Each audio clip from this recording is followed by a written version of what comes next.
Yes, Mr. Chairman, I know that the table doesn't make for great reading, but it is early days in the season, and, we have a game in hand as well. Well, it has been a tough start, It's not been the easiest set of fixtures for us. Yes, I know that Brighton wasn't good enough, but it was a one-off, I can assure you. How dare you, sir? I will not be compared unfavourably to Steve Bruce. Hi guys, I'm Aussie Bill and welcome to Season 5, Episode 3 at Brentford as we follow in Dean Smith's footsteps, and today we're playing Bournemouth in the Premier League and then Feyenoord in the Europa League group stages. But I thought we'd start by having a quick look at the dressing room dynamics. We can see we have currently two unhappy players. Alex Robertson is leaving, so that's not a problem, and Hickey's upset he got left out of the Europa League squad. In hindsight, I wish I'd put him in, but yeah, that is what it is. But yeah. That's the only unhappy play. As you can see, cohesion's not too bad. Everything else is pretty fair to good, I would say. I mean, dressing room atmosphere is excellent, but managerial support could be a little bit better, but it's fine. Hierarchy is, it's a nice looking pyramid kind of thing. We've got a lot of highly influential players, which is a good thing to a point. But managerial support, what is this, boys? What is this? Unbelievable. Up, Soleil, you two of my boys, Ghana, Dan, I look back.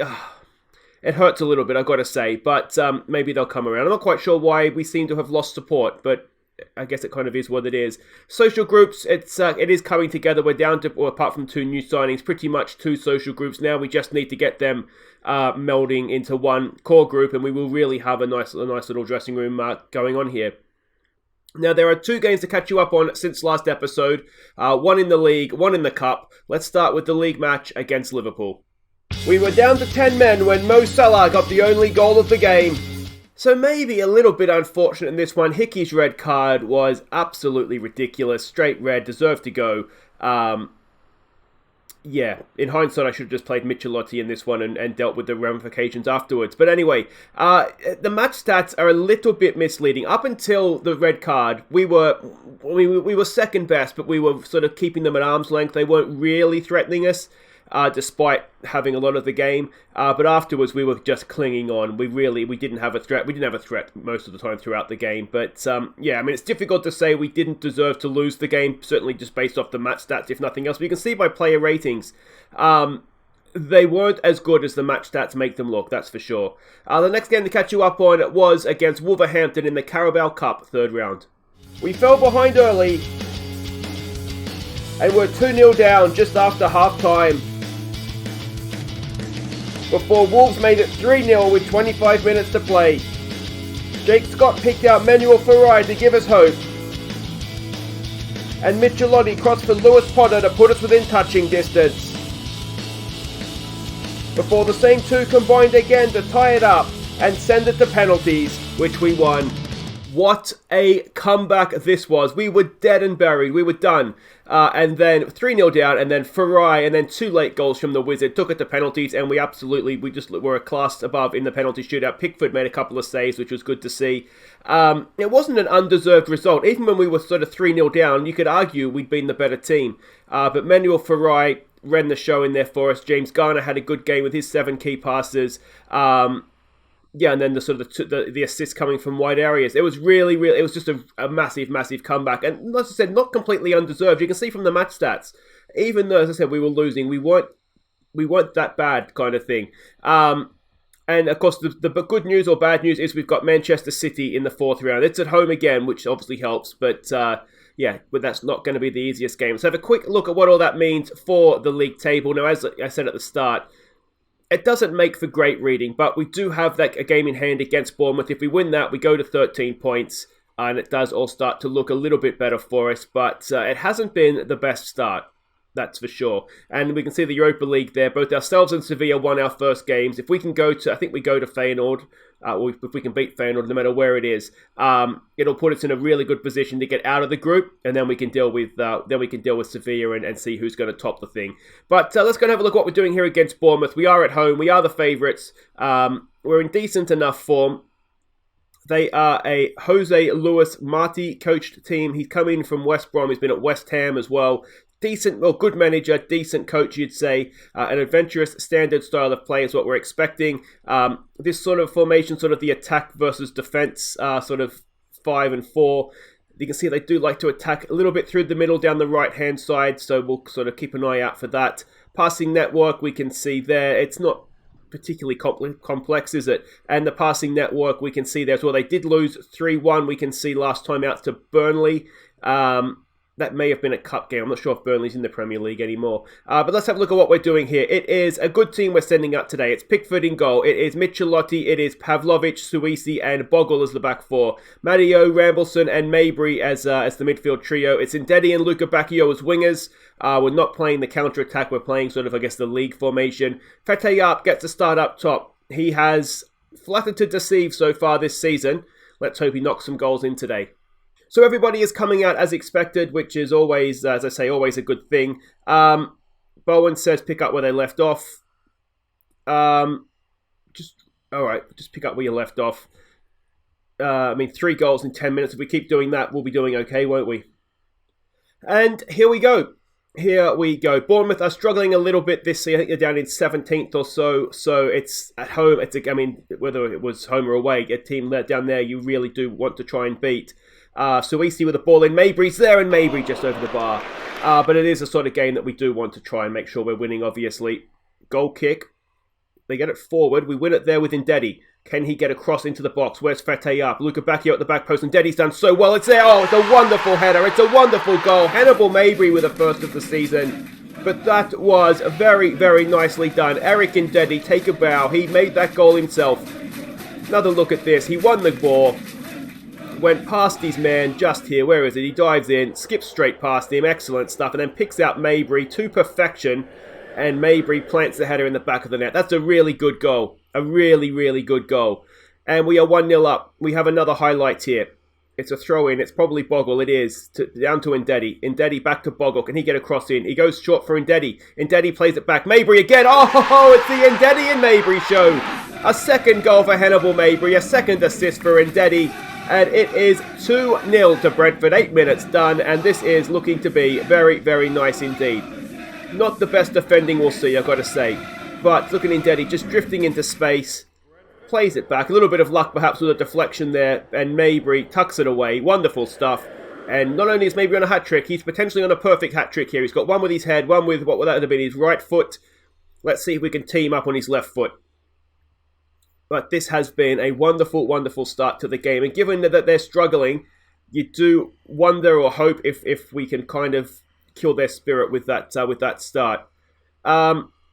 Here we go. It is Burnley in possession as the highlight begins. Fetayap and is that Luca Bacchio go to... Because just one of you is enough, boys. Just one. And that kind of leaves a bit of a hole in midfield. Who is that? Is it Mabry? Who's number... Rambleson. But he got back. That's the main thing. Nothing has happened as of yet, but here we go with Bournemouth coming forward. Can we get it? No, we can't. He's gone straight through. It's knocked down, and Pickford. It's offside. Well, that was a little bit of a shambles at the back. How close was it to offside? It's Solanke that is off, and he's only just off. He is off, though, so... Yeah, I mean, we've got away with that, haven't we? Let's be honest. That was not the best defending we'll see from us this season. Well, it better not be. Here we go with a corner. Mabry knocks it in. Decent. Luca Bacchio can't win it. Ndedi, back to Mabry. Crosses in. Up there. Oh, Fete up. You've got to score that, mate. He's headed it straight at the goalkeeper with the entire goal to aim at. Mabry with another corner. Back post, away by Solanke, I think it was. Ndedi picks it up. Can he do a little bit of more magic for us? Where's Mabry in the middle? Cross comes in. It's punched away. It's out there for Michelotti to Matteo to Rambleson. Rambleson to Luca Bacchio. He brings it down nicely. He can't quite find the cross into the box. And that'll do it for the highlight. At this point, we just kind of want to see it out to half-time if we can. Suisi with another free kick. Decent. Ndedi's there. Ndedi has stuck it in. And Ndedi, that is a goal very well deserved. Again, poor defending from the set piece for Bournemouth. But 3-0 coming into half-time. That is dream stuff. Suisi, it's a wonderful ball, isn't it? Just floated in. And Ndedi, it's horrible defending. Goalkeeper's in no man's land. And, well, there we go. 3-0 coming into half-time. We haven't actually... 3-0 is almost a little bit harsh on them, but we've been ruthless. We've taken our chances when they've come along. And an assertive, don't get complacent, boys. And... I don't want to say it's 3 points in the bag, but it should be 3 points in the bag at this point, shouldn't it? All right, and here we go for the second half. Just had to clear my throat there. I could probably hear my voice going. Luca Bacchio not had a good start to the season. Only playing a 6.6 again. And Ndedi is playing like Messi right now. He is a wonderful, wonderful player this season. Ndedi goes past another one. Kenny goes in. Oh, that is wonderful. Eric Ndedi, have we just seen goal of the season? He has a second goal now, and he's also got the 2 assists, of course. This has been a wonderful, wonderful performance from Eric Ndedi. And he did that all himself. 1 possession back, ran the length of the field, beat one, and then just lashed it in the back. The goalkeeper's got some questions. Maybe he needs to enter for that attempted save there. But wonderful, wonderful stuff by Eric Ndedi. What a game he is having. 2 goals, 2 assists. He's playing a 9.4. And I mean, I would consider resting players at this point, but pretty much everybody needs to be ready to go for the Europa League. We do have Palaversa on the bench. Let's get him on for Rambleson. Palaversa, of course, isn't registered for Europe, so that's a sort of an easy one to throw in there. The other one we might look to make is Michelotti may need to play Europe as well, so let's take him off for Panzo. Where we're just a little bit short because Hickey isn't registered, and with the injury to Soleil, we need Panzo to play in the centre of defence. Because I'm playing sort of the strongest defensive duo right now in the league, because that just kind of makes sense. We should be good enough with what we have. Here we go with Eric Ndedi. He gets tackled that time. That's unbelievable. Here we go with Luca Bacchio. He's in. Luca Bacchio, he sticks it away. That makes it 5. He has a third of the season. Hannibal Mabry adds an assist to his 2 goals, and this has been one of the best performances we've had. 5-0 in a Premier League game. Wonderful stuff. Eric Ndedi has, as I said before, run the show for us. Hannibal Mabry, horrible defending again by Bournemouth. Luca Bacchio sticks it away. That's what he does. And in stoppage time, it is 5-0 to Brentford. And are we going to have time for one more? Looks like Pickford's made a save there. We're going to have a corner to defend. And can we go up the other end and get Ndedi or Mabry a hat-trick? Let's just make sure we keep the clean sheet, boys. Corner comes in. It is headed away by Panzo, I think it was. Walsh, that is wild. And that should do it for the game. A wonderful, wonderful Brentford performance. Well done, boys. That should shut the chairman up for a while, shouldn't it? Wonderful stuff. Don't get complacent, though, boys. Bournemouth hammered by Brentford. Classy Mabry. How did Mabry win man of the match? There's no way Ndedi was not man of the match that game. Hannibal Mabry was man of the match. That is unbelievable. How has that not gone to Ndedi? Anyway, guys, we'll have a quick look at the league table. That makes things look a lot better for us. Goal difference looks healthier as well. We're only 4 points off top, 2 points off the Champions League. Much more like it. Wait right there. We'll be back to face Feyenoord in the Europa League. Okay, welcome back. Now, before we get to the Feyenoord game, we have a little bit of bad news, and that is that Callum Hudson-Odoi is out for about a month. He was obviously supposed to start this game against Feyenoord, so that's a bit of a blow. And other news, we did just have a few sackings here in the Championship, and I thought, let's go and see how we're doing since Steve Bruce is now the favourite to get sacked. If we go and have a look at the Championship table, they are 2 points above relegation. So yes, it's a tight table, and if they win, 2 games, they could shoot right back up into playoff contention. But I suspect the Villa job will be coming back available very, very soon indeed. So that is, not great. But anyway, I'm enjoying my time at Brentford. Let's have a quick look here at what we're doing. We are the favourites for this game. We're in the Netherlands to face Feyenoord. Now, I don't have the Dutch league loaded up, so we don't know too much about them. If you have a quick look at what they did here, though, against Sevilla, they were a little bit narrow. I'm not expecting them, the scouts weren't expecting them to come out in this, were sort of more wingers and a number 10. So not quite so narrow, but we can see there they were fairly narrow against Sevilla, albeit away from home. Passing network is their key passes as well. This is a team that we're sending out now. We're getting a little bit thin on the ground for defenders, to be honest. So it's Pickford in goal. It's Panzo at left back, McKenna, Suisi, and Scott as the back 4. It's Garner, who is very dangerous, having to be deployed as a centre back. He could do it if we need him to, but for now, we're just about able to get by with what we have here. Farai and Munro in midfield, they did brilliantly against Cluj, so they get to continue there. Dan as an inside forward, Nassari as an inside forward. He comes in to replace the injured Hudson-Odoi. He should be able to do this role and do it quite well, so let's hope we get the best from him. And Vasi, the new boy, he gets to start up front. Of course, he played wide right against Cluj. We'll try him as the striker and see how he gets on. So never mind, they've come out even more narrow than what we were initially expecting them to do so. So yeah, this may not be a game for inside forwards, but we'll stick with the initial plan and see how it goes. We can always switch Nassari and Dan over to wingers, so it's not the end of the world. But yeah, Scouts got that one wrong. All right, and here we go. It's one of these away from home to Feyenoord. It's a tricky game, but still a game that we probably should be able to win. So we just got to make sure we get the result here. Farai, early ball in and Ghana over the bar. That was a very good chance, albeit early on in the game. Sevilla is 1-0 up against Cluj, and you would expect nothing less. So yeah, we just need to make sure we're winning this game, really, don't we? Here we go with Vassi into the penalty penalty. It's a penalty. It's a silly challenge. Vassi's done really, really well to suck him in. Sevilla, it's 2-0 up. It's going to be McKenna taking the penalty. I don't know if McKenna can take penalties. We're about to find out if it is him. It is McKenna. Can he take a penalty? Scott McKenna, he cannot. Interesting choice, I've got to say. The captain, though, stepping up, doing his best impersonation of John Terry, I would imagine there. And we need to make sure that doesn't affect our performance here. Scott, that's a loose pass. It's going to be picked up there, though, by Farai. We do have space in wide areas. There it is for Panzo. Panzo back into Farai. Can he pick out a blue shirt in the box? He goes across to Scott. Can Scott unleash? He tries. It's blocked. Another chance. Where's the cross? There it is. Vassi, no. Claimed by the goalkeeper. Now, was that the highlight? If it's not, it's becoming a very long highlight. And well, luckily for us, Scott's picked up that loose kick. Here we go with Dan. What can he do? Cuts back in. Oh, I thought he was going to try and pick out the run of his fullback there. Instead, we've given it away, and Feyenoord is in here, and it is wide. Almost a disastrous start to this game. Here we go. Corner. Farai. 3-0 to Sevilla, and that is headed away. Dan has it now. Cuts back.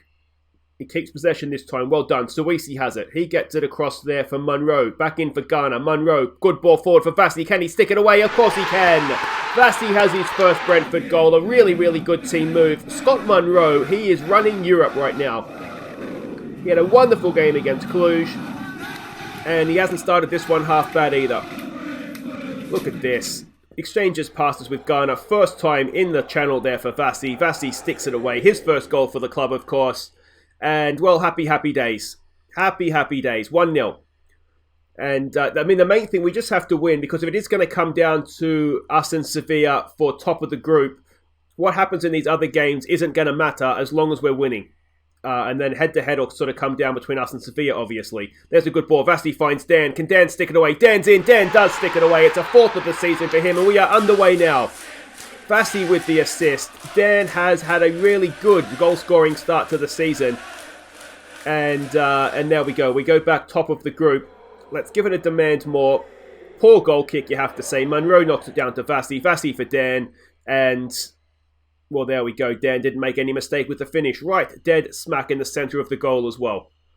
They're looking anxious and uninterested. We're looking motivated and confident. A little bit pressured if you're Ghana. McKenna's match rating has taken a hit, obviously, from missing that penalty, but let's hope he can recover. And basically he has to, because we don't have someone to bring off the bench for him, and he's having a nightmare. We'll have a word with him at half-time, and hopefully he'll be able to pick himself up. And may he never take a penalty again. There's a header towards goal. Easy for Pickford, that one. And Sevilla have taken the lead now on for and against. But as I said, it doesn't really matter, because it's all going to come down to what we do against them. There's a good little ball down the line for Nassari. He's in here. He gets a good cross in. Unfortunately, Dan's not there. He has it again, though. Nassari gets it onto his left foot. Panzo has it. Can he pull it back across goal? He can. It's enough. Oh, Vassi. A decent save from the goalkeeper. Not the easiest goal to score there from Vassi. He did have a lot of defenders around him as well. Farai with the corner. It is Suisi over the bar. And that should do it for half-time. 2-0 up. A really, really good half. Plus the missed penalty as well. And assertive, don't get complacent. McKenna, what do we say to him? Just, well, watch your step. We might try and have maybe a individual shout for him at the start of this second half and just tell him, you're doing okay, mate. Don't worry yourself. Now, there's a way to do this, isn't it? Let's say a no pressure. And then you got to go. I haven't actually done this many times. All right, there we go. And confirm the shout to McKenna. Yeah, there we go. He's already improving his match rating. So that's good to see. That's good to see. Here we go, a throw. Panzo to take. In there for Nassari. Loses out, but Vassi comes away with it. Back there for Garner, edge of the area. He chips it in. It's headed, back towards. Nice. I tell you what, calm defending there, you've got to say. Now, obviously, that's not the highlight. Goalkeeper brings it out. Let's see if we can pounce on a loose kick here. Ball forward. Can we win that? We can. Suisi's done well. Munro back to Garner. Back to Munro. There for Dan. Out to Scott. Munro is just looking so comfortable as a Mazzella in there, isn't he? Scott. Back to Munro. To Farai. To Garner. Back to Farai. Back to Garner. Out wide. Look at the space Panzo has. Can he get a ball across into the goal mouth area? It's back to Nassari. Nassari. There it is for Vassi. Vassi deflects it in. He has a second goal. Nassari has an assist. And it's 3-0. And that now should be that. We'll give them some praise. They're just too narrow, aren't they? We're able to get down the sides of them with ease. And, well, there we go. Good little header there from Vassi as well.